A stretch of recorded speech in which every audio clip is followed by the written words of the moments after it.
Oh, guys, good, you hear? I am so excited. Guess what? I hope this isn't about your podcast again. Why, did you finally listen to it? Da da da da, da da da da, da da da da. The Gloomy Next Door production. You're listening to BYOTP Radio. Coming up next, the Gloomy Next Door.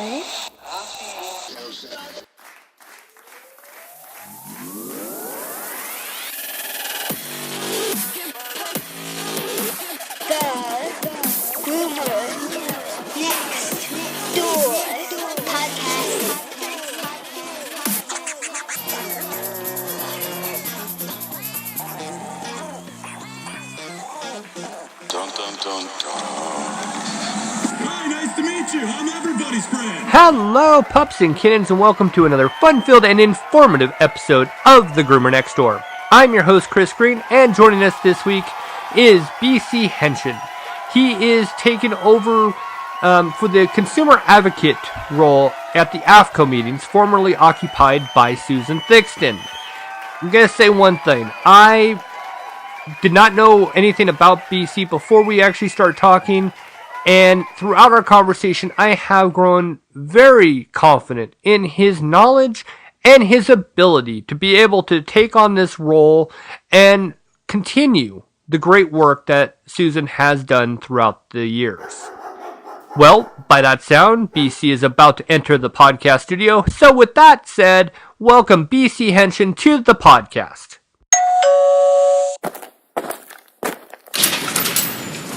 Oh, hello. Hold on a sec.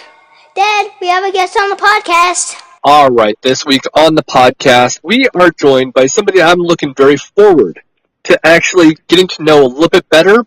His name is B.c Henschen, and he is going to be the new... I'm trying to remember exactly what Susan's role was. She was a consumer's advocate at AFCO. Is that correct? That is. Okay, cool. I did get that in completely right. I was thinking to myself, oh, God, I didn't write that one. But yes, you are the new consumer's advocate, so thank you for being on the podcast. I really appreciate you being here. And thank you for having me. It is a pleasure. Well, let's go off at the very beginning. I always like to learn about people's origin stories, how it all began. How did this aha moment start? How did you decide, you know what, pet nutrition, pets, the love of being able to have a voice and give them a voice? How did it all start for you? Obviously been involved in pets all my life, but really my youth and my teenage years and my younger years, I was focused on dog behavior and dog training. And actually I had a German Shepherd at the time that my goal was, to get shoots and titles and to be just a big bad dog trainer back when I was 18. And I was able to apprentice in a couple kennels with some dog trainers that at the time I was just really impressed with and admired them. And then as I got older and wiser and all the reading that I did, I started coming over to the compassionate-based training and not so much the force-based training. And that led me to a career at one of the big box pet stores as a dog trainer. And when you're not training dogs and you work in a dog food store or pet food store, you start selling and helping people out. And, I just saw over and over these pets in my classes and in the store that just really weren't up to their potential. And I looked at my dog, which was being fed a higher end dog food that you could not find in the big box stores, and started to put the correlation together that maybe the reason that my Shepherd looks really good and has a great coat and isn't dropping hair everywhere is related back to the dog food. So that kind of started me down my pathway almost 20 years ago, and I ended up my wife was actually a groomer, and she had her own little grooming salon, and I worked for the big box store, and she had a little grooming salon not far from there, and I ended up leaving and bringing pet foods to her grooming salon, and then over the years, she's grown and I've grown, so she handles the grooming side of it, and I handle the pet nutrition counseling side of it. Wow, it almost has almost a mirror image here. My wife is the real groomer. I wash the dogs. I do those things, but the nutrition side I'm really into, and now she's going into it. So, boy, I'm starting to look at we're very much alike already. So that's kind of cool. It's funny because with big box stores, and I know exactly which one you're talking about because my wife started at that one too. So that's kind of like I know exactly where you're going with it, and it's funny. You sell that product thinking, hey, it's got to be good. Look at the amount of money that they bring in per year. Everything has to be in the up and up, and you're blindly almost kind of and the best analogy I could give is you're almost kind of like a little drug salesman going, hey, would you like to have some of this dry kibble for your dog? It'll work in this way, promises everything, but it doesn't do anything. And you feel so bad when you realize, oh my God, this stuff is harmful, it's dangerous, it's literally the cause of so many problems. And you have that. When you look at, and especially with you have a Shepherd, I have an Akita, so very in the same similarities, you see it in the coat, you see it in the behavior, you see it in temperament, and it's food. And then you see other dogs that are blah and have all these other issues. And how many times did you get the question of, my dog has dandruff, what do I do? Right. And that's everything about our pets. Everything is related back to the food that we feed our pets. So, there's been countless studies about behavior. They've actually changed some humane societies and such by changing foods. They are working with reactivity, and it's kind of based on how that brain is being fed. And obviously, being in the grooming world, skin and coat, everything is about the food. There's nothing else. You can take the best breeding in the world, and if you aren't feeding that body right, you're going to end up with a dog that has troubles. And on the other hand of that, you can take the worst bred dog in the whole world, and you can find that best inner dog. You can't undo some bad genetics, but you can really start feeding the good that's in that dog and bringing it out. So, yeah, nutrition, it's everything, and for some reason, pet owners don't go to that first. So if they do see a dog itching or scratching, they look for relief for the itching and scratching, either from veterinarian or from the store aisles. What can I give my dog so it doesn't itch and scratch? Well, we're not looking at the primary diet of that dog first. For me, it's evolved over time, and sounds like a little bit for you as well. So, I get it. I apologize to my first few dogs constantly. Whenever I think of them, I think, oh my God, I'm so sorry that I fed you the foods that I fed you. And how long would you have lived if I knew what I knew now?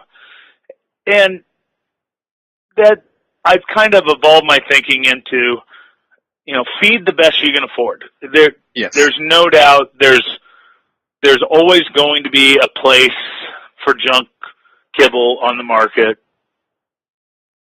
But, I would rather have a dog have a good, happy home and be fed horrible food than have somebody say, I'm not going to adopt this dog because I can't afford to feed it right. So, my goal is always feed the best you can afford. And, if you can't afford to do Real Foods or something like that, then work with somebody like us, either me or you or all these independent, micro-independent retailers that are out there that are focused on knowledge. Ask what you can do. You know, I can take somebody who's feeding a grocery store horrible co-packed food, and we can just add something simple, add a sardine to the food. And it's incredible. I mean, so we don't have to bust the bank, but obviously there's also a correlation between dollars and nutrition as well, and unfortunately that's how it is. But you mentioned Susan Thixton. Her and Dr. Kathy have a great cookbook out, and if you follow that cookbook, you can feed your dog for, you know, dollars a week. I mean, it's not dollars a pound. They have some great recipes in there, and you're feeding real foods. You know, it's funny you said sardine, and it's. I looked at some sardines because I have very limited amount of stores here for groceries and no co-ops at all. And so I was in a big box store and for doing my marketing, and I looked at sardines, and the sodium level was so high. I was like, nope. So I couldn't do it. Now I'll do oysters, which is about 5%. So I'm okay with that one to put that in. And, you know, I'm thinking, yeah, you put some oysters in there. You can put a raw egg. I mean, I tell people all the time, and I know you've got to say the same thing. If anything, if you're going to just do anything, add some water. Add a raw egg. And there's your simple right there. But eggs perfect. Eggs a great protein, as you know, and it can be affordable. Put that shell in there. Don't worry about that. Just crunch that up as well. And when you talk about show dogs and coats and getting the best out, you'll find a lot of those are doing exactly that, an egg. It's just incredible. Egg, Greek yogurt. I mean, these are really simple items that don't cost much. You know, a couple dollops of yogurt in there. Hey, there you go. There's a little bit right there. These are not hard little, tricks if you're gonna feed dry kibble. And so that's where my next thing, because I'm already, completely honed in on our conversation, because I sound like I'm you in a sense, because I've been doing it far less time. And I look back and I think to myself, man, nowadays our phone has all of the knowledge. Beforehand you had to go and get books for all these different things, and it was tedious. So, and it's like, I remember those days, it was, you had to hunt knowledge more so then than now. Now it's right in front of us. Kind of why I always say why it's so hard for people to realize it. It's right in front of us. But now, the question I always have is, I have my soapbox moment, which is, of course, whenever I'm in the big box store, I see the dog food aisle, and I mean dry kibble, not the fresh meat. And I always just want to go down there and just have some kind of conversation with people about what they're feeding, and just stand on a soapbox and almost try to give somebody an aha moment. And I'm always curious, especially with somebody that I see a little bit of what I'm doing in that other person. I always want to know, what is your soapbox moment? Well, soapbox moment, if I'm taking it right, my biggest problem, and actually this correlates back into AVCO, is the marketing. I don't think that anybody, for where we are, we're in a little suburb right outside of Indianapolis. My customers, as I'm sure yours will, I mean, typically when you're dealing with grooming clients, especially, that get their dogs groomed on a routine basis, they have some disposable income. They don't mind spending for their dog. The problem that I have, and the struggle that I fight every single day, is those people see a TV commercial and they think what they just saw is completely accurate of what's in that bag, and they think what's in that bag is going to do what the marketing just said it's going to do. So when I take somebody, and this is me talking, so I'm going to say it. When I take somebody aside about Beneful, they believe they're feeding a good food. Right. They aren't buying Beneful because it's cheap. They aren't buying Beneful because it's convenient. They're buying it because they saw the TV commercial, they saw the pretty package on the shelf, and they think it's a great food. Mm-hmm. They will never turn that bag over and look at that ingredient list. And even if they do turn that bag over and look at the ingredient list, now with Beneful, there's a lot of red flags that pop up on that ingredient list right off the bat, but even on kind of the better marketed foods, because of AVCO, because of the confusion about terminology and the disconnect between people foods and the pet foods, people get confused and they just assume that what they're feeding is great. I mean, people think meat. So they look at an ingredient that says meat, they think, it must be beef. Well, meat is not beef. And I think those assumptions that people make, and again, I think AVCO allows for a lot of that. Again, I'm not one to just bash everybody and all of that. I know the reason that things are done by AVCO aren't intentionally to confuse the public, but there are elements of that. I mean, that because most of these definitions, like when we talk about an AVCO definition of meat, well, that definition was probably written by a meat provider, an ingredient supplier. So they'll go to AVCO and they'll say, we have a great thing for dog food. We want to call it meat, and what that will mean is this. And then they write that specification, and then the feed control officials vote on that, and it gets accepted as a term. Well, again, that ingredient supplier is writing that definition because he needs that to fit into whatever he's trying to sell. Right. And I feel like I just jumped on a soapbox right there. And you know what? That's exactly why I asked this question, because that's exactly what always tends to happen. Whenever I say, do you have a soapbox moment? It does that. I don't know why. It's something in the subconscious where they're like, no, I really don't, and then they do. I love it. I love it a lot. But I'm with you on it. Look, there's so many different terms that are coined by AVCO. They have their own jargon. It is trademark. They've done their job. Now, one thing you said that I found really interesting was they do not want you to turn over those bags. They don't want you to read those ingredients. And I have proof of that because Mary Yun from the Pet Food Institute was on. And she clearly says, do not turn over the bag. Do not read the ingredients. Just trust it.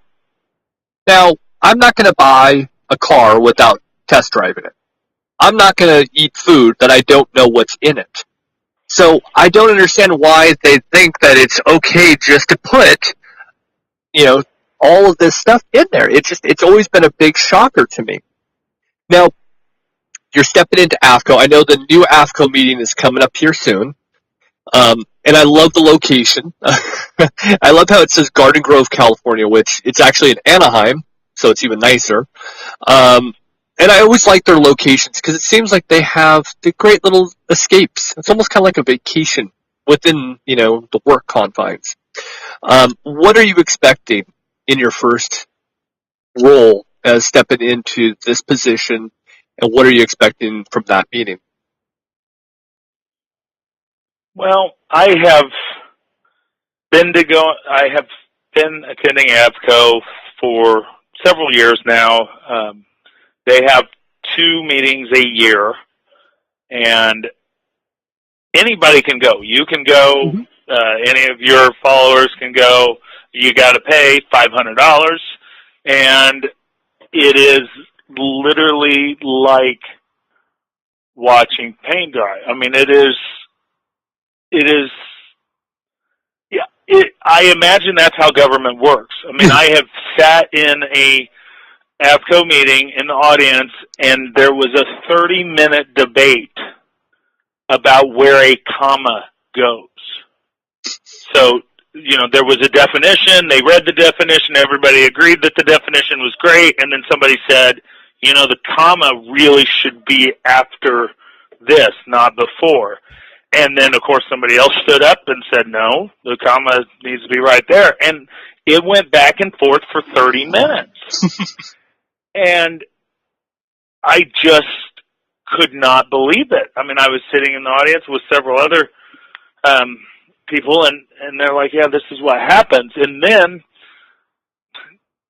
again, as much as I don't want to go down the conspiracy road, I have since learned from attending, and again, I'm new on the board, and I want to be very cautious, but it's been my thought as sitting in the audience that sometimes they run out the clock on things. So, when there is a pet food meeting, they'll have 2 hours allotted or whatever. And that's that. You have the 2 hours to get that agenda done, and then the room moves to the next meeting. So it's not one of these where you can just talk all day on a subject. They have to follow kind of a timeline. And again, it's my theory that sometimes when there are controversial things towards the end of the meeting or new items or somebody wants to speak because they're going to open up to public comments towards the end, that they might run out the clock so that those things get pushed till the next meeting, which, is basically a year away or half a year away. So my goal and my expectations, you have to remember that these advisory positions are just that. We cannot vote. We don't have a voice. As far as anything official, I can make comments and tell them what I think the consumers want to see or hear or whatever we're talking about. And that's pretty much that. Only the true state officials can vote on something. So, my first couple meetings, I'm going to be worried about saying too much. But, my goal is to try and keep things on task and to make sure that everybody listening, because there's feed control officials, there's ingredient manufacturers, there's other associations there, there's manufacturers there. I want all of them to hear your voice and my customer's voice and Susan's reader's voice. I want to make sure that they realize that a lot of the things that they're doing is not what the public wants. True. I mean, and I can completely understand. What's kind of funny is that we haven't sat down and talked before for recording, so this is our first time to actually sit down and really have a conversation. And I completely understand the role that you're in right now. You're new to it, to this position, not attending, obviously. But you want to make sure that you dot your I's, you cross your T's, and you do everything properly. Because, of course, I realize you don't want to have the same situation happen. You don't want to have AVCO, hounding you and getting in your business and then creating a havoc or even a crap storm. So I respect that completely. Now, so it's totally understandable and admirable, and I would probably do the exact same thing because you're in a spot where you're saying, look, I can be a voice, I can try to make this difference. And so I get that. Is there any challenges you're expecting when you step into this role? Is there anything that's going to be a challenge? Are you expecting some curveballs? Is there just everything's going to be day to day and you don't really expect anything? How is that going to work for you? Well, yes, absolutely. There's challenges that I'm expecting. We're already just looking at agenda items. There are some battles that are going to be brutal battles. I mean, because there are things that Susan has worked on for years. Mm-hmm. I mean, years. And there's some things on the agenda that could undo some of that. And it's not being done because, they say, oh, she's not on the board anymore, let's undo what she did. It's just the way timing has come out. But, that's going to be a battle, no matter if I was there or Susan was there or whoever was there. Some of the things on the agenda items for this upcoming meeting are really setting us back. And again, nothing happens fast in AVCO. It takes years to get something done. I mean, years, and it's 2 meetings a year, and there's usually conference calls during the week, and but you're still, if you want to get a definition in, you're probably looking at a minimum of 2 to 3 years, and that would be a fast track. I know they've worked on carbs, having a carb put on the label Mm-hmm. for over 8 years. Mm. They've been working on that, and I think it's pretty close to being done, but it's not done.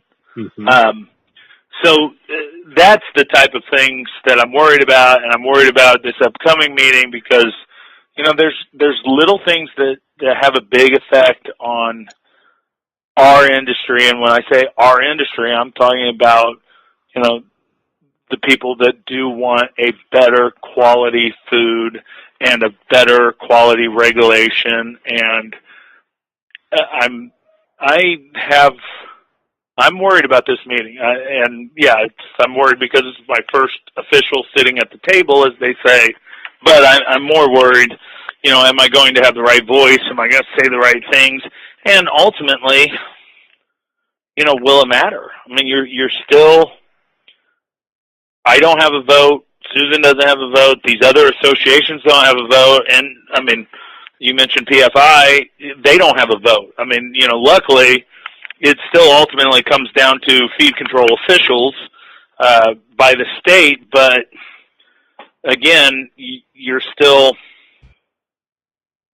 a lot of interesting interconnections there that confuse the issue. I mean, if you are the state feed control official for Indiana, which, I mean, I know them, they're decent guys, but if you have a huge manufacturer that employs thousands of people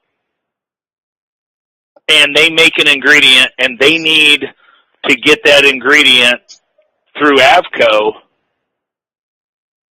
you're the feed control official working for the state with a company that pays a lot of money to the state to do business in the state, employs a lot of people. So where are your loyalties when you're standing up at AVCO? I mean, are your loyalty to the consumers that are feeding pets in your state, or your loyalty to one of the largest employers in the state? Yeah, it's kind of a challenge.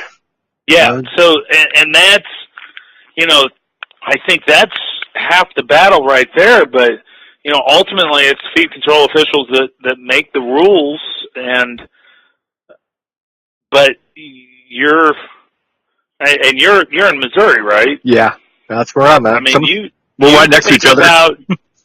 They are you got one of the largest pet food manufacturing operations sitting in Missouri. Yes.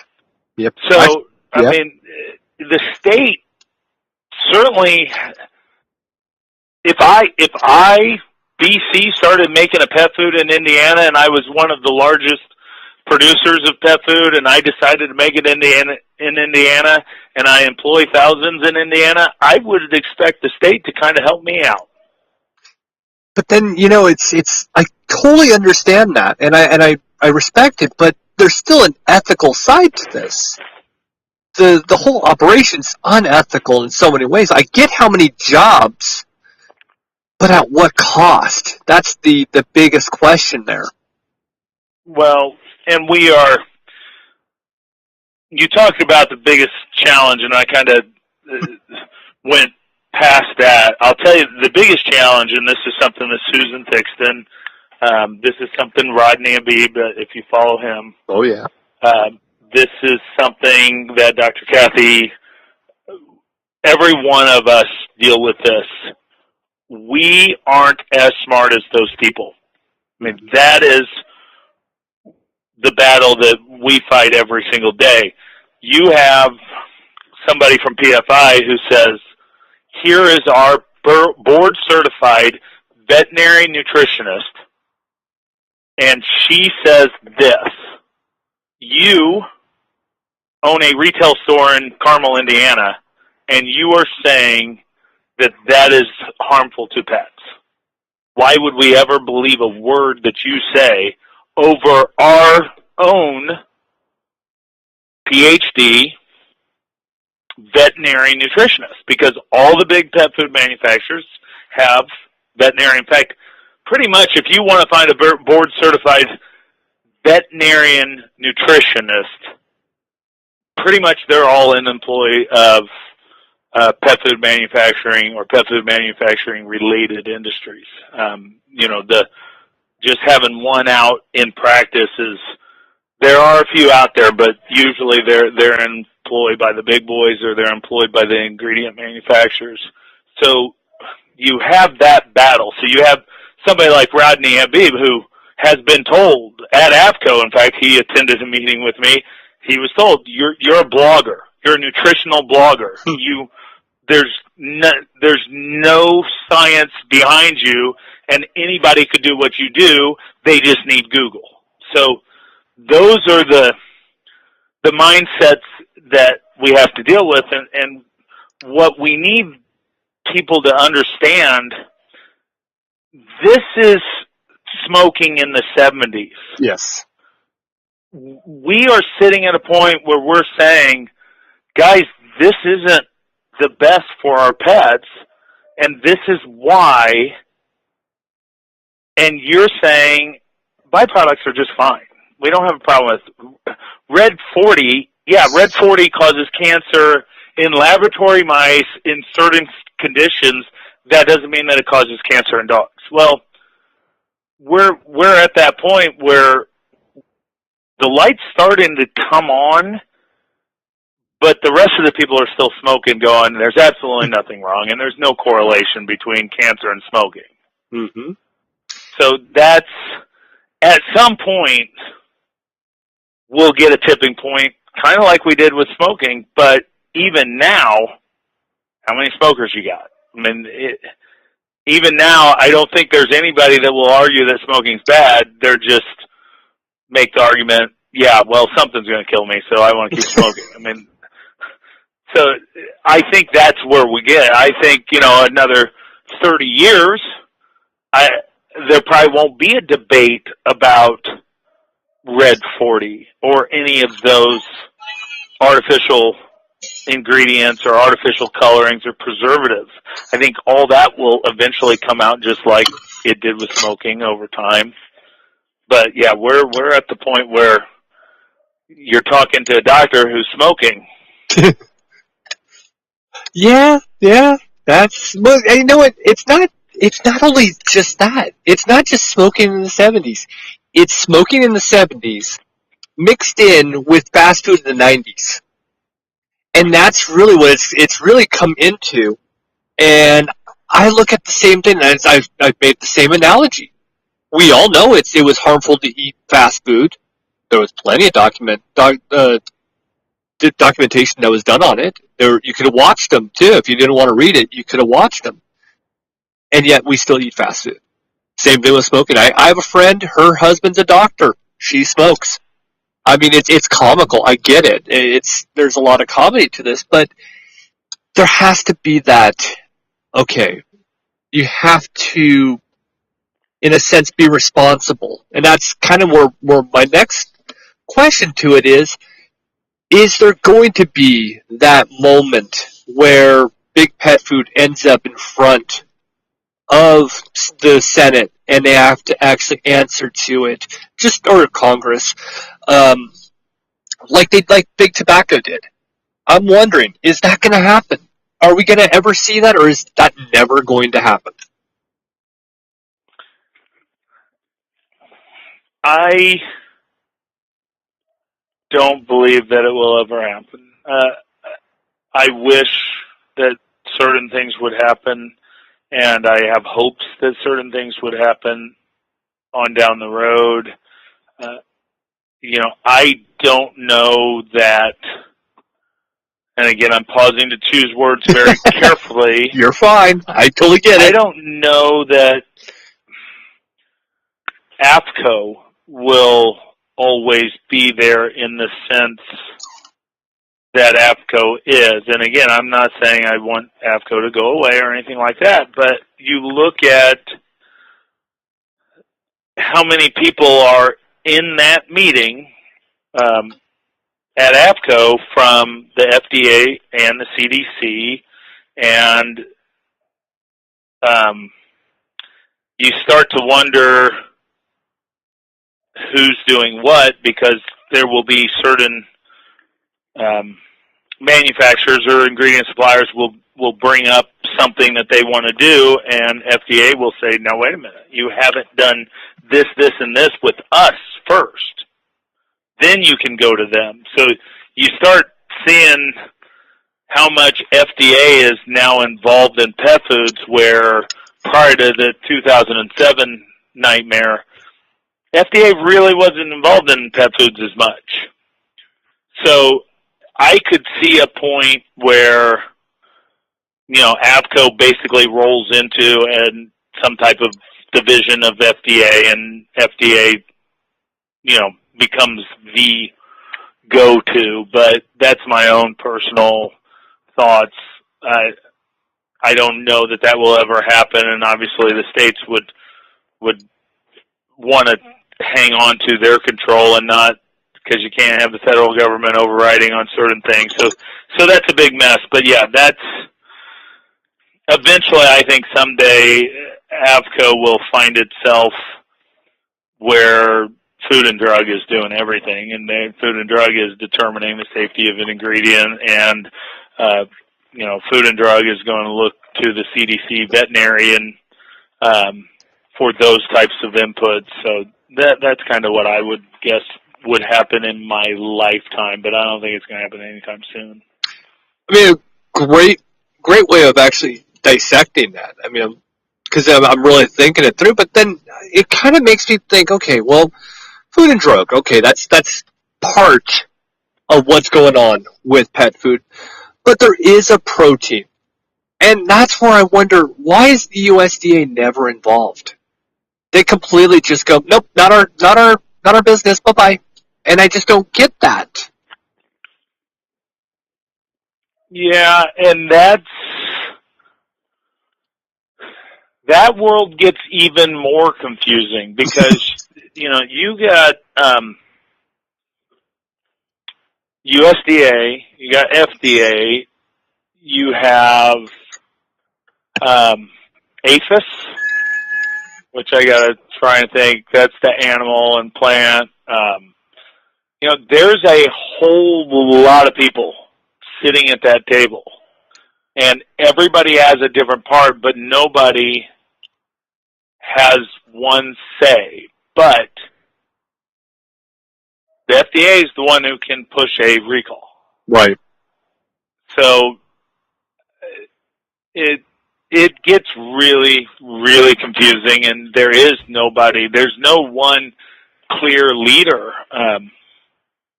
And if you take it a step further, and again, I don't want to derail or anything, so, feel free to keep me on task or whatever, but on that same line, you take it a step further, we have foods right now. Right now, I can walk into pretty much any pet food store, and I'll throw in micro independents, which, that's my passion and voice are for the micro independent stores.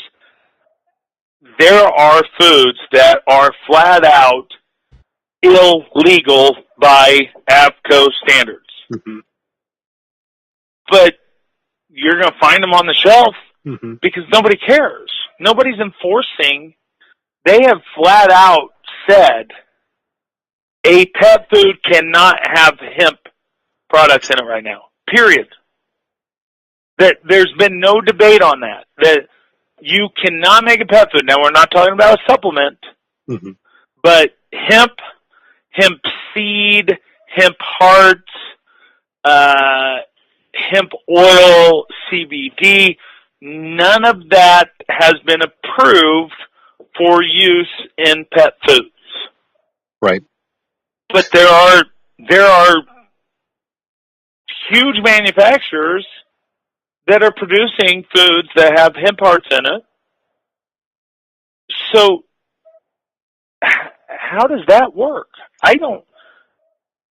Again, I'm climbing up on my soapbox, but how do you have a meeting, an AVCO meeting, and you say these are absolutely not approved and should not be sold? And yet, yet they're there. And they're actually, I get we don't have all the studies in. I've read a few different things. I mean, it does support that it actually is good for our dogs and cats, but, okay, I can understand that much, but I think it's almost the fact that they don't want that progress. They don't want that science to actually be out there because then they'll look bad. The reality is that it is a good product, well, a good ingredient. Let's change that. Good ingredient to add into it. It is holistic, and if your dog or cat has mobility issues, it works. But of course, no, that's witchcraft when it comes to, really, that's witchcraft when it comes to anything in the PFI, the AFCO, FDA, et cetera, et cetera, et cetera. That's what drives me absolutely insane. Well, and that, again, I don't have a problem. In fact, the manufacturer that I had in my mind is a great manufacturer. I sell many of their products. I don't sell their hemp product because it's not approved by AVCO. But do I think that it's a bad? No. I have the exact same. Listen, I sell CBD oil for pets in my store.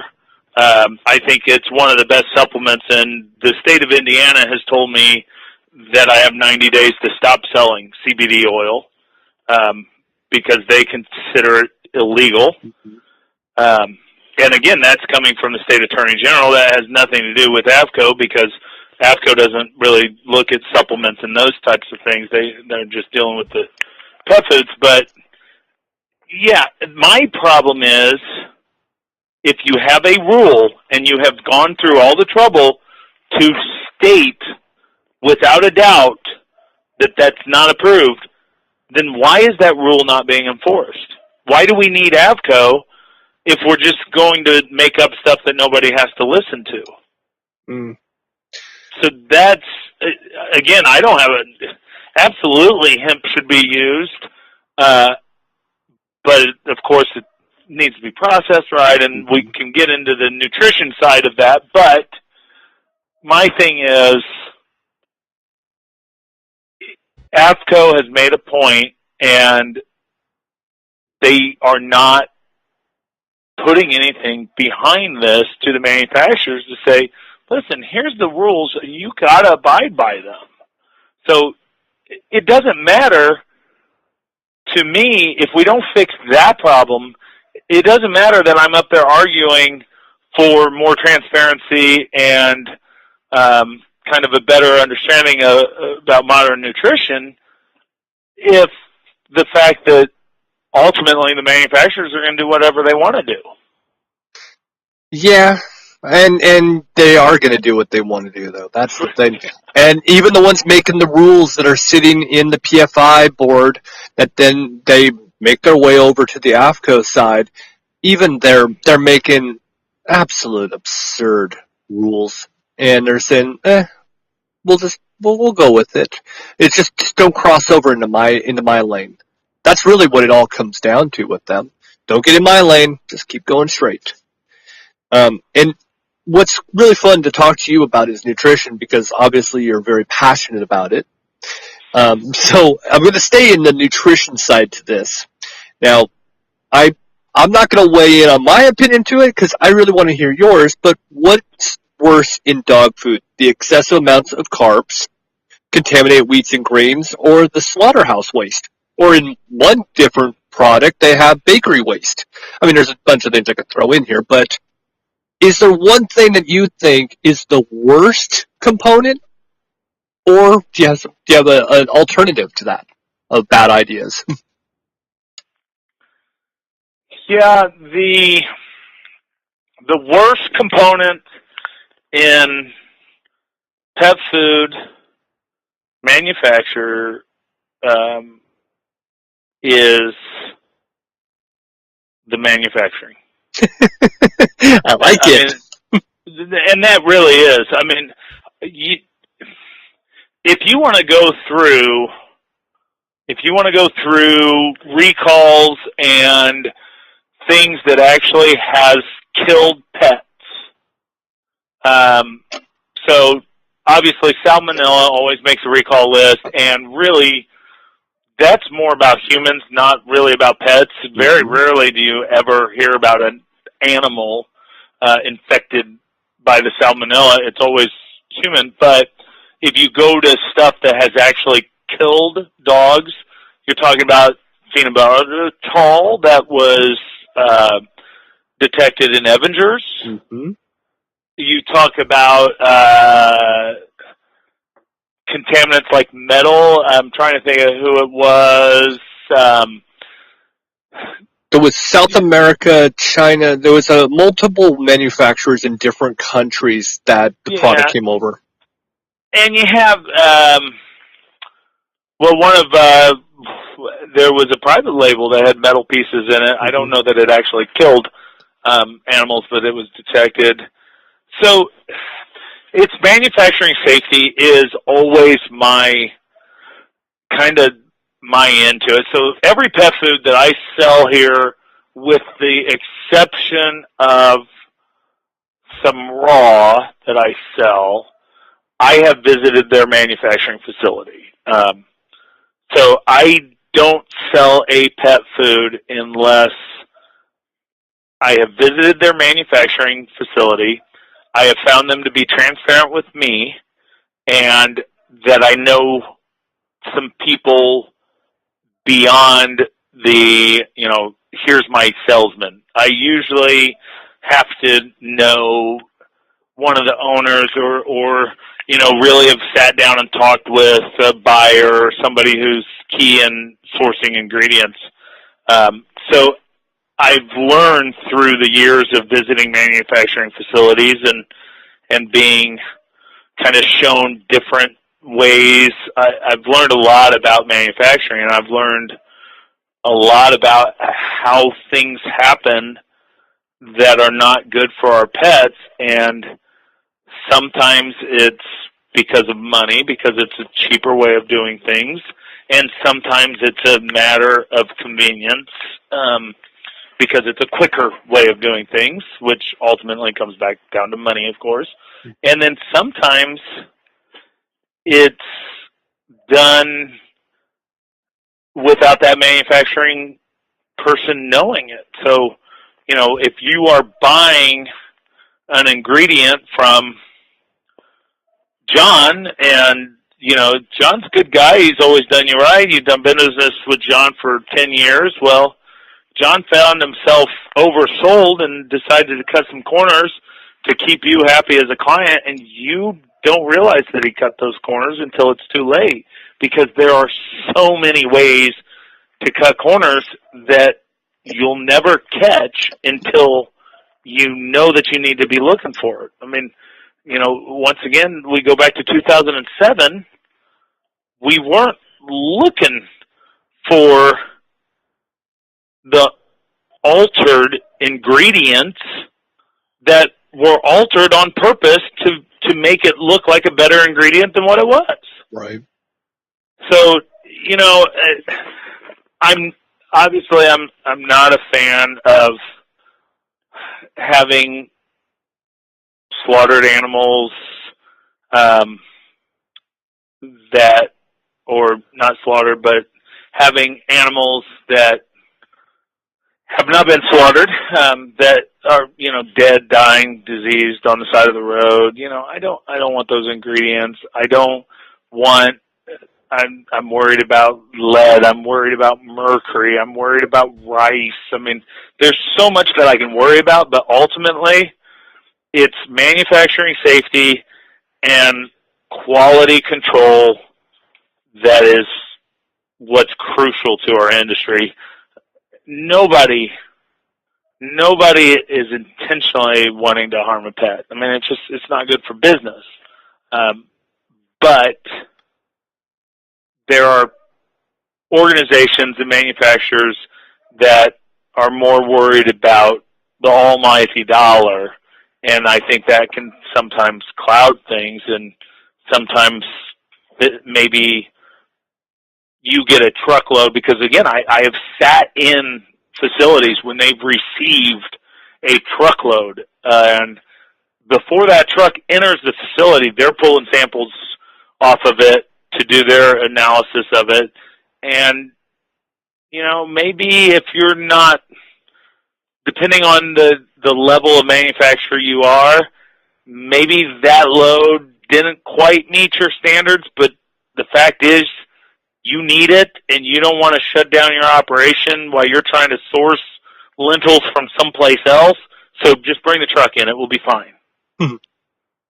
And sometimes that stuff happens where the people higher up don't even know that it's happening, because, a mid-level manager is making a decision because he's worried about, my boss is going to kill me if I tell him I can't get a truckload out. So, yeah, bring that in. It will be fine. It will be fine this one time. And then that's the one time that ends up being a big problem. So, test and hold should be mandatory.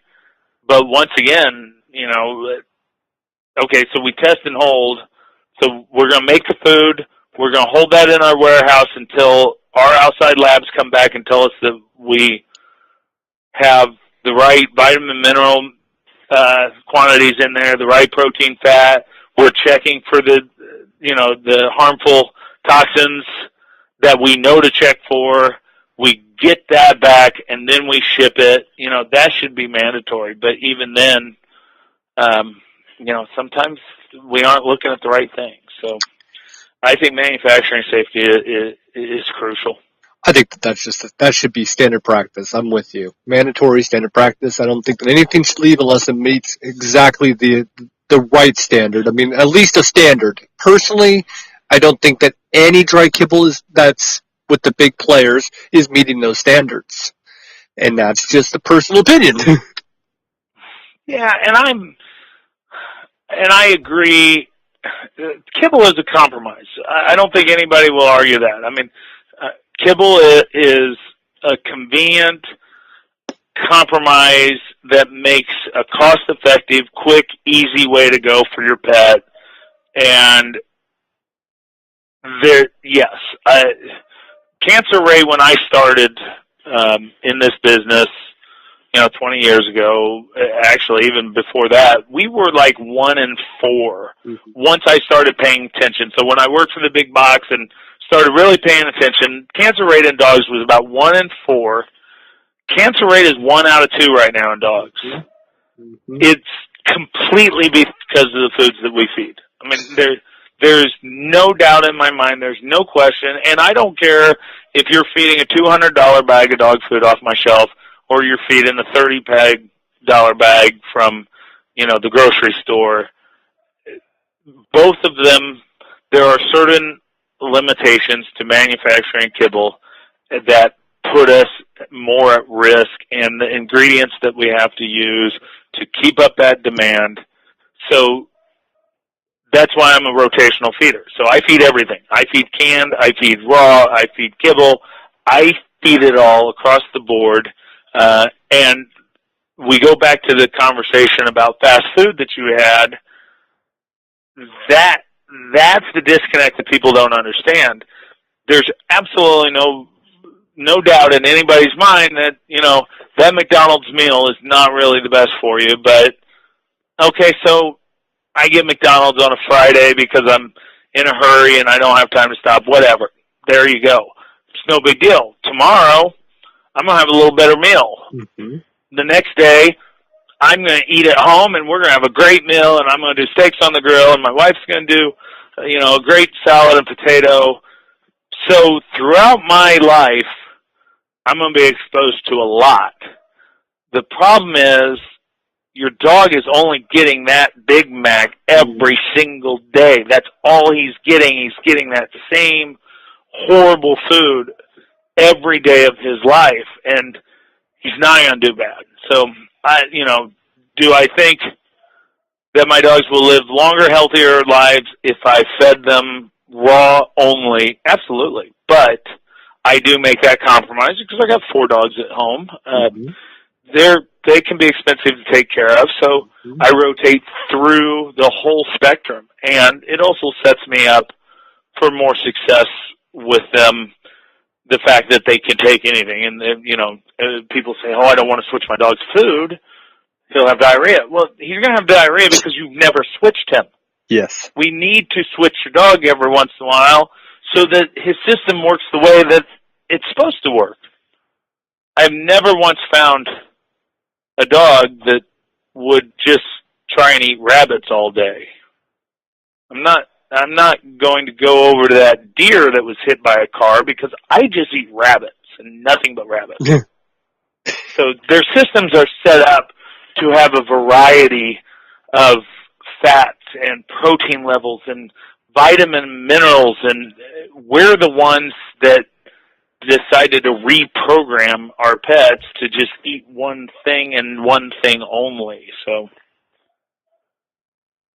yeah, we're set to even I know as I even analyze that, I think to myself, we can't even have the same thing more than once. We have to change our own food. I mean, I can speak for myself. I can't have the same thing even for breakfast every day. It has to be a change up. I would get bored of it. And my body breaks down a whole different way than a dog's does, or even a cat's. And here you have the same process, the same garbage that's dehydrated and has nothing but contaminated wheats and grains, which are completely not a source.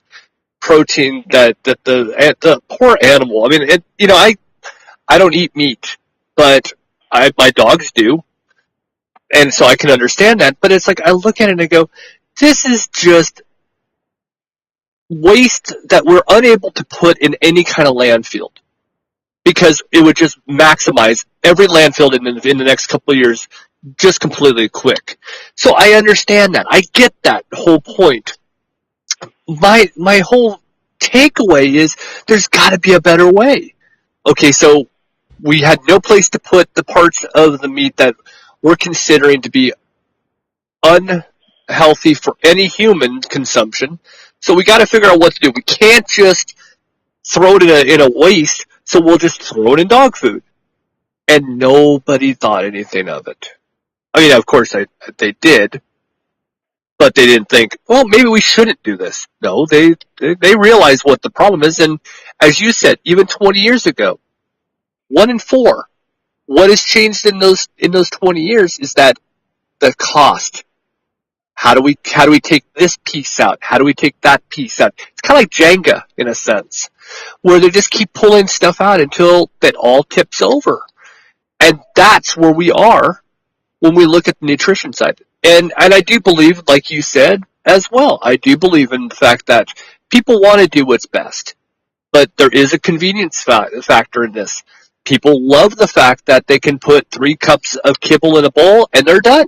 Where if you're a raw feeder, it takes a significant amount of time, not only to put the meal together, but to actually shop for it. That could take a while, and people just don't have that time, or at least they don't want to make that time.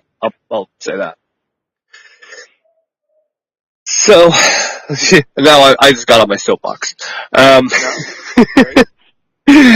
tend this is the conversations I love to have, because I love somebody who's passionate and understands nutrition, because it's something that I love, and I spend all my time reading about it because it is interesting. And I'm going to ask a question that kind of relates back to AFCO, because I wanted to actually see what you think is going to happen. And again, it's all hypothetical. None of us can predict the future. But what do you think is going to happen with that movement that Susan Thixton and Dr. Karen Becker proposed to FDA about changing the labeling from pet food to pet feed for the certain companies that are feeding feed? And essentially, that's what it is in their bags of dog food. You think that now that Susan's gone, that's going to completely be one of the things that's going to go by the wayside and disappear? Well, Susan's not gone. It's her association that I'm now representing. So, I will certainly be voicing things from Susan, and Susan will be there in the audience, and every single motion or bill or anything they are working on, they do open up to the general public for comments. And you've talked to Susan. There's nobody that's going to keep her from stepping up to the microphone and talking. So I wouldn't say that anything that she's working on is going to go away. It's just going to have to be approached from a different technique. As far as the food versus feed movement, I think that is not going where they had hoped, and it's certainly not going there fast. But I don't think that's over. No, I don't think it's over, and I don't. Again, I worry about how long things take and the changes that happen in between those changes, as far as elected officials, appointed officials, those change depending on who got elected and who is who. So I don't think it's going to move as fast as any of us would like it to, but I don't think it's going away. But I mean, that's the biggest thing that I've learned in the years that I've been going to AFCO is nothing moves as fast. And there's a reason I am a small micro independent business owner, and same with you, I would imagine, because we don't do good in that situation. If I say tomorrow I want to buy a new printer, I'd buy a new printer. In AFCO, you propose the hypothesis of buying a new printer, and then a committee is formed to study if a new printer is really needed. Mm-hmm. And then, based on those recommendations from that committee, they will then appoint people to go get bids on a printer, and then eventually those bids will be resubmitted to the original committee, who will vote on it, and 4 years later you get a printer. Yeah. Entrepreneurs like us, we're just kind of used to doing what we need to do, and that's why it's so hard for us to understand that anything takes long. And, I'm also World Pet Association. Have you ever heard of them? Yeah.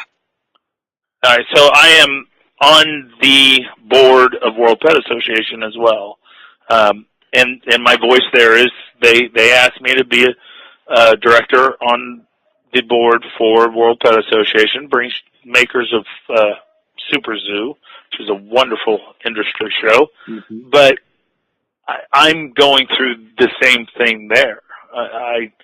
We have the meetings, and I say, this is how we can help the micro independents. The micro independents, we need help. We're getting beat up from internet. We're getting beat up from these huge conglomerate 300-plus store chains. The micro independents, which is the voice, of the pet industry, we're going away. We're just getting beat up. So this is what I think we need to do, and it's the same thing there. It's okay. That's a great idea, but we need to have marketing look at it, and attorney look at it, and then we need to write an official proposal. And it's really hard for me to go through those games, and that's where Susan Thixton is just, she understands and lives it and breathes it and knows it. So I got big shoes to fill there that it's going to take me a long time to just have the patience for the process. And she's brilliant. So, I told her, and I don't think I actually said it in the last episode out loud, so I'll say it now, but I told her privately, I says, first time I interviewed you, I was scared to death. And she laughed and said, why? And I said, you're Susan Thixton. I mean, what else needs to be said? You're Susan Thixton. You're literally the biggest voice in all of pet industry. There's people like Rodney Habib and Karen Becker. Yeah, they're massive, but I think that they turn around and they still look at Susan and look up to Susan. The people that all of us look at and go, man, they're brilliant. And we look at them thinking they're brilliant, and they're looking at her going, she's brilliant. And it's just this funny little circle. But yeah, the industry as a whole really doesn't understand the complete impact that Susan has had since 2007. I mean, she is a force, and and you talk to her, I mean, there are people that are out to get her. I mean, flat out, they are out to destroy her any way possible. And, in the beginning, I kind of read her stuff and all of that, and I kind of thought, well, some of that is probably just kind of exaggerated for the wow factor and all that. I mean, she's got to keep her readers excited, but then I started to go to meetings with her, and I started to be in, a hotel restaurant with her and notice that individuals are keeping an eye on her and keeping tabs on her, and we'd go someplace else and there's the same individuals, and then you end up finding out that they happen to work for one of the big manufacturers. I mean, you start to see this stuff in real life, and you got to remember, billion-dollar industry. I mean, pet industry's huge, pet food's huge, and she's a wrinkle. She's a wrinkle to a lot of these manufacturers. Oh yes, she has. And that's not going away. And she's still going to have that voice at APCO, and I'm going to certainly try and do justice to that seat. But yeah, and she needs to keep doing exactly what she's doing. And at the start of this conversation, I always want to look for the positive, and I think there is some positive on this, because she will now be able to be more free with her voice, that even though nobody ever muzzles Susan, there's a certain weirdness between you're basically an investigative reporter investigating the board that you're sitting on. Mm-hmm. So now that that's been removed, she can completely stay in that investigative mode, and she can report whatever she finds. She doesn't have to worry about breaking any of the trust or confidence or, code of conduct that you have with an association type position there. So I actually, I think the people that pushed to get her removed from APCO might not have really looked at the long run of that, because she's now going to have the gloves off. There's nothing to stop her. Right. So anything she finds out, and, it's just amazing to me the amount of people that talk to her that are employed by these places that we're talking about. The employees will reach out to her and say, hey, I work here and I don't want to lose my job. This is how I feed my family, but this is what's going on. Or here's a picture, and that stuff, some of that she's got to be very careful with, but now I don't know that she has a reason to be very careful with. She'll be able to really kind of do some investigation and hopefully bring to light some of the big issues that she has had to kind of be careful to tread around because of her AFCO position. Yeah, I think that I don't think that there's anything going to hold her back now. Why hold back? Now, here's a unique question for you, because we're going to be doing a very large-scale series on it. And since you're into nutrition, now, it's an interesting one, so I'm going to probably just kind of throw a weird curve at you. Wasn't even on my list of things I was going to bring up, but what is your take on plant-based diet in dogs and in cats? Yeah, I'm of the belief that there are just certain things that are pets, and I really kind of thought this was proven that have to be pulled from animals. Yep. And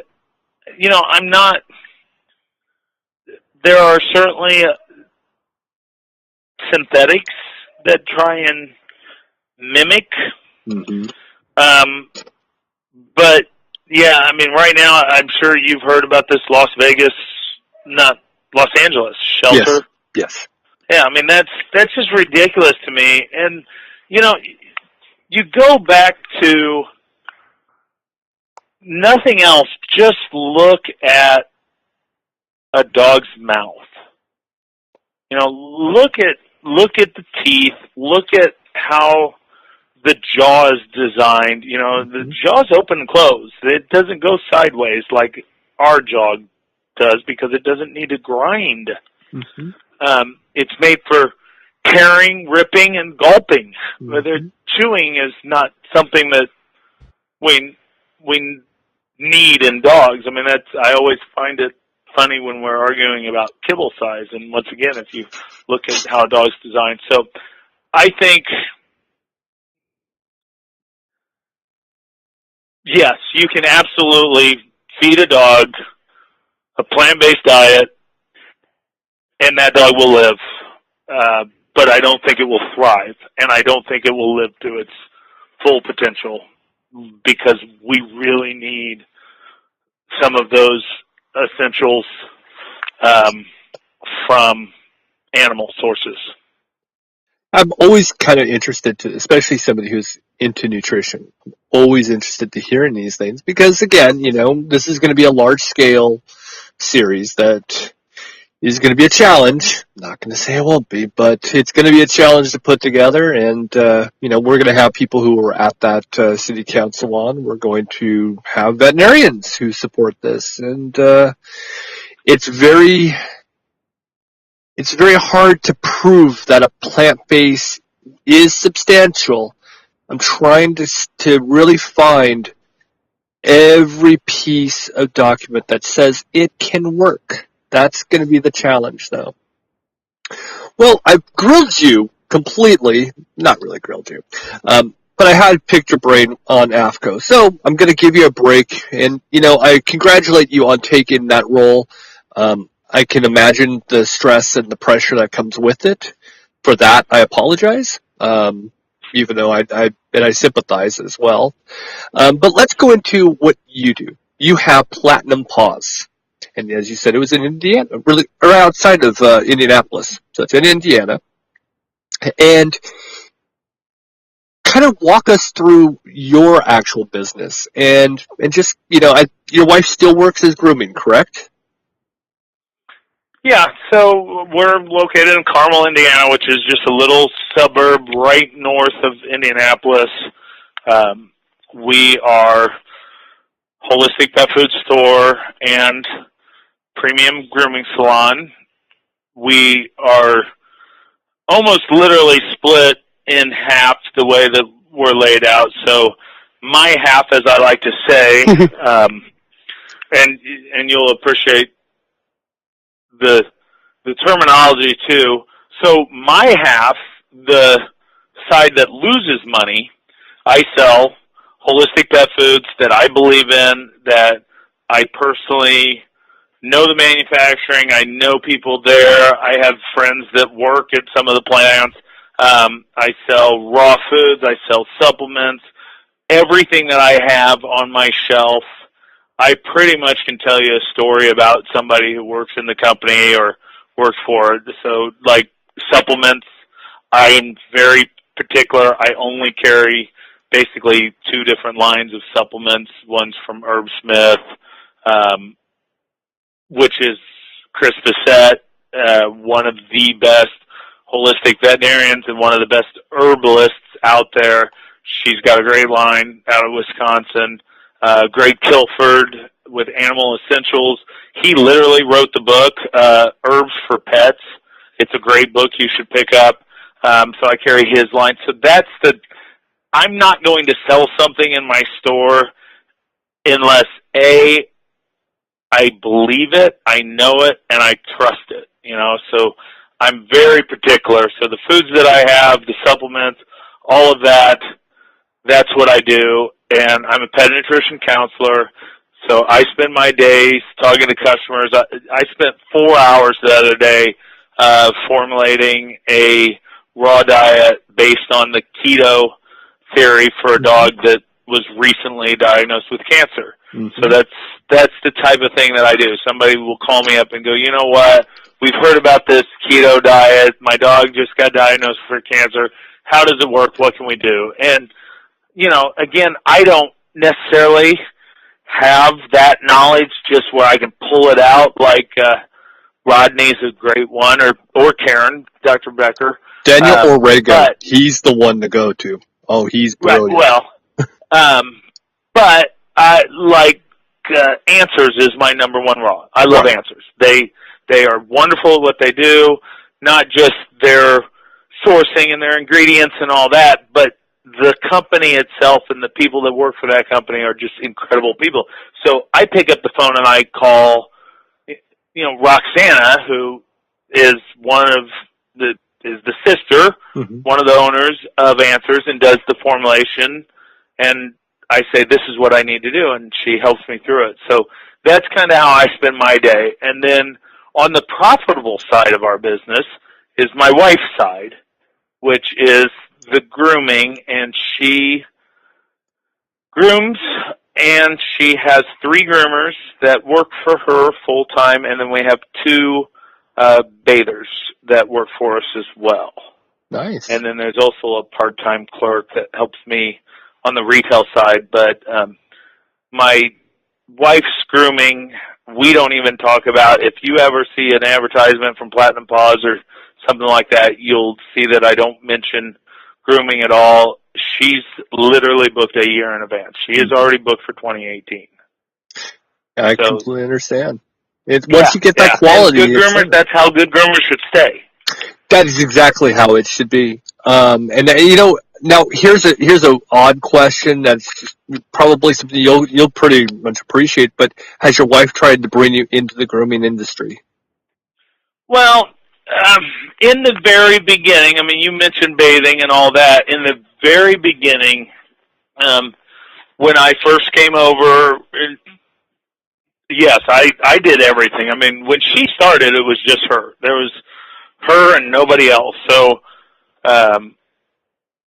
when I started, actually, she hired somebody before I came over full time. But so I did some bathing for her, and I'd help her out as much as I could. I cannot do any grooming whatsoever, not just because of the lack of skill, but I have a little bit of a kind of handicap on my right side, so like I don't write real well, so like holding shears or anything like that would never be something that I could do. But bathing, force drying, that type of stuff, yeah, I did a lot of that. And I mean, grooming is one of the hardest things that you'll ever do in the pet industry, and people don't understand that. It is intense. You're on your feet 8 hours a day, 10 hours a day, whatever. It's nonstop. It's noisy. It's crazy. It's hectic. And it's a world that I will support my wife, and I am there whenever she needs me, but it's a world that I can't. It stresses me out. If I didn't have her, there would be no way. I mean, it's just so intense, and you have that spark. I mean, that the groomers that we have working for us and my wife, you know, they aren't doing it because they want a paycheck, and they aren't doing it. They're doing it because it's a calling. It's a passion. They want to express their artistry through that pet. Mm-hmm. And as a business owner, you know, that's the biggest thing that I had to really understand. And do you know Josie? No. Zulgarelli works for Tropiclean up in your neck of the woods. I had one of the brothers on early on. Derek or one of those. Something like that, yeah. Well, Josie, who's a brilliant guy, you should talk to him sometime. He used to work for one of the largest boarding, grooming, kennel in Missouri. And I think at one time he had 60 groomers under him. Oh, wow. And they had a same-day guarantee. You want your dog groomed right now, they do it. Oh, God. And, yeah, exactly. And he managed that for years. In fact, Tropiclean kind of recruited him over to his world, and he does a lot of speaking and stuff. But it was talking with him 15 years ago when he said, you have to understand, these are not employees. They are artists, and they need to be treated and handled like artists, like talent. Because if you say, hey, this customer didn't like this haircut on this dog, what you're saying to that is, this painting you just painted, they hate.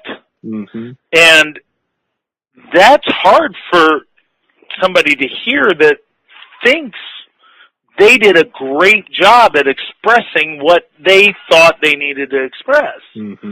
So when you understand that they are artists and talent, then you can kind of relate to them better. I will never tell them that a customer did not like the haircut. I'll come back to them and I'll go, you know what, the customer was talking with me, and she was really wondering if it was possible to do this instead of that. And you have to kind of, again, treat them like artists, and then you start not having a lot of problems. I always think of it as chefs. You know, because Right. it's funny when you said artist. I'm like, I've always kind of looked at it as a chef. You know, if they have food that they don't like, customer doesn't like. It's like, you don't say your food sucks. It's, oh, you know, there was not enough this in it, or not enough that in it.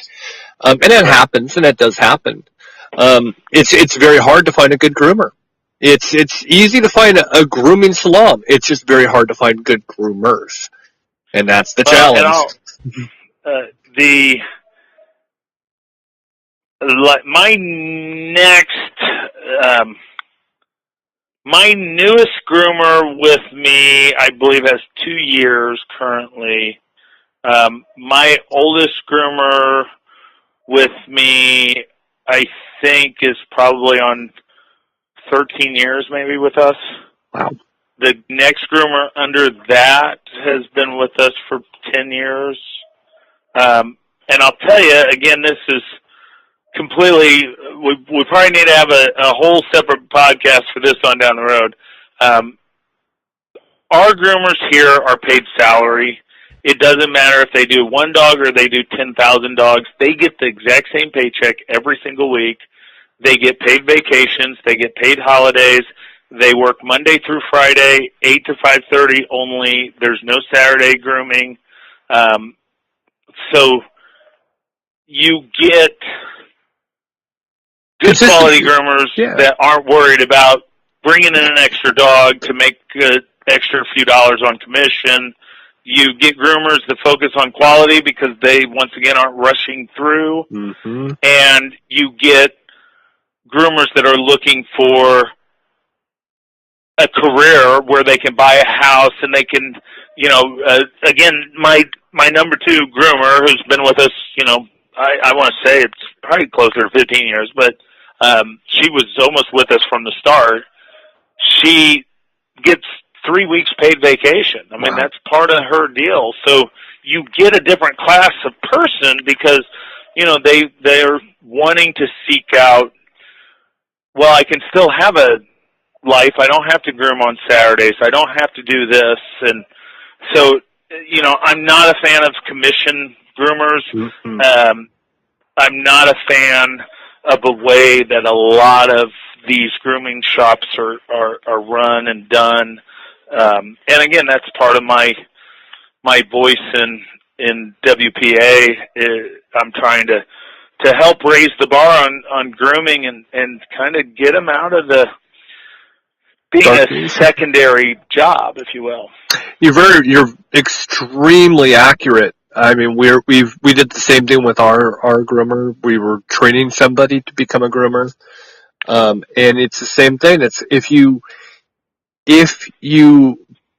book it by dog, they're just going to want dog after dog after dog, and they'll bring in 10, 15 dogs. But what's the quality going to look like? It's going to look like 10 to 15 dogs. I have 8 hours here, and I have to get 10 dogs done. Maybe half of them are grooms. You should be able to take your time with your dogs, and you should be able to make it an experience, a good experience, not a bad one. And that's something that drives me nuts too. I couldn't tell you how many, and I'm pretty sure you've dealt this as well, where you have to rehabilitate a dog because they had a terrible experience, whether it's a big box store or another independent shop. That dog had a force dryer right to the face, had a terrible experience with nail trims. It goes on and on and on. And then we get them, and we're like, and now we rehabilitate them. And that's the challenge. And that's where I would imagine being in training would have been your biggest strong suit, was be able to work with the dogs and to kind of coerce them into, it's a safe place. You have nothing to worry about. And it does take time. It takes a lot of time and a lot of patience. Yep. And we actually have a couple different trainers that we work with, and they come in and give seminars to our staff. And, you know, it is a different world, though. I mean, you know, you take a dog like you or I might own, you know, we're starting from the get-go. We're doing a lot of treats and desensitizing the paws. And, you know, we spend a lot of time getting a dog conditioned to the various things that it may encounter. And then a lot of times what you get is, the owners have bought a dog and they take it to the groomer for the first time, and that groomer, like you said, they don't have time to really get to know the dog. They got to move through it, and I get the balance of that. There's some things with like a nail trim that's going to happen with some dogs. You're not going to overcome what has happened over that dog's life. So you just try and make it a positive experience, and luckily that's removed from the owner so that it's not related back. But yeah, grooming is its own deal, and I would love to see our industry come up to the next level on grooming, and I would like to get groomers to understand. I'll tell you, I mean, I've interviewed groomers that have heard how I pay, that, you're salaried, that they end the conversation with me. No, I'm not interested in that. I'm commission only. Okay, that's fine, but wouldn't your next question be, what is the salary? It's just amazing that they immediately go, oh, this is not a good deal. I want commission, and, I want 60%. I mean, to me, that's ridiculous. What you need, and there was actually a great article by Melissa Verplank, if I'm saying her last name properly. She has the books Notes from the Grooming Table. She has the Paragon School of Grooming. She's a great person if you ever get a chance to take one of her lectures or whatever. But she just did an article about, even if you're a commissioned groomer, your ideal should be that place stays healthy and in business.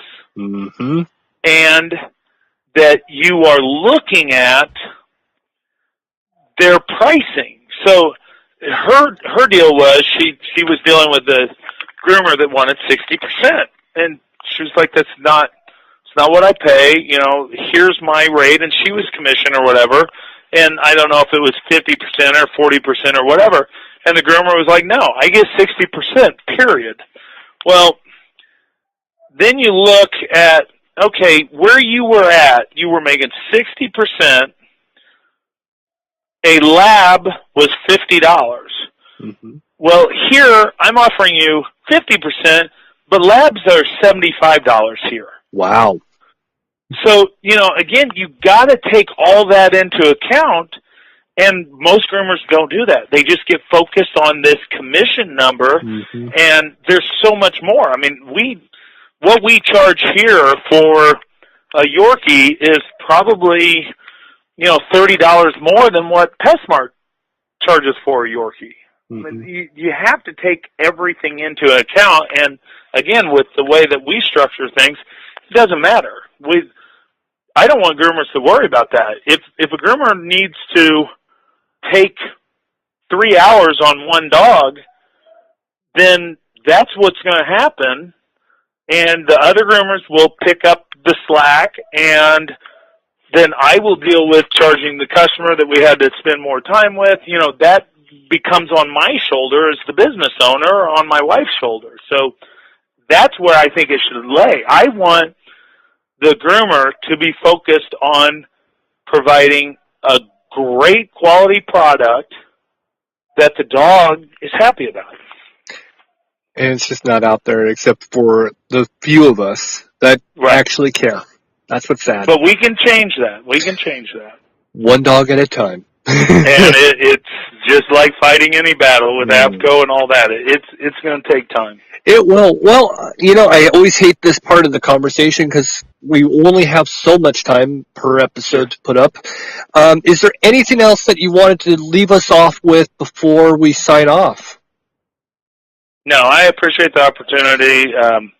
I'm glad that there's individuals and businesses out there like yours that are interested in learning more about our industry and pet industry in general. So I'm glad you've taken up nutrition and that's becoming your focus, and I'm glad your salon is doing well and you're doing right by the pets there.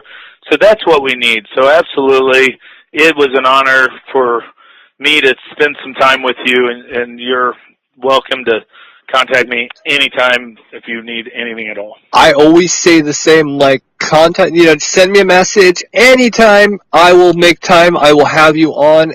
No ands, ifs, or buts about it. That's what I love about doing this. We've been doing this for 4 years, so we've developed a lot of relationships with a lot of great people, and we continue to want to do that. That's what this is all about. We're all in the same industry, and we all want the best for it.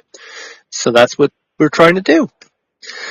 All right, everybody. Well, that's this episode of the podcast. Have a pet-tastic week. Bye-bye, everybody. Okay, gotta go.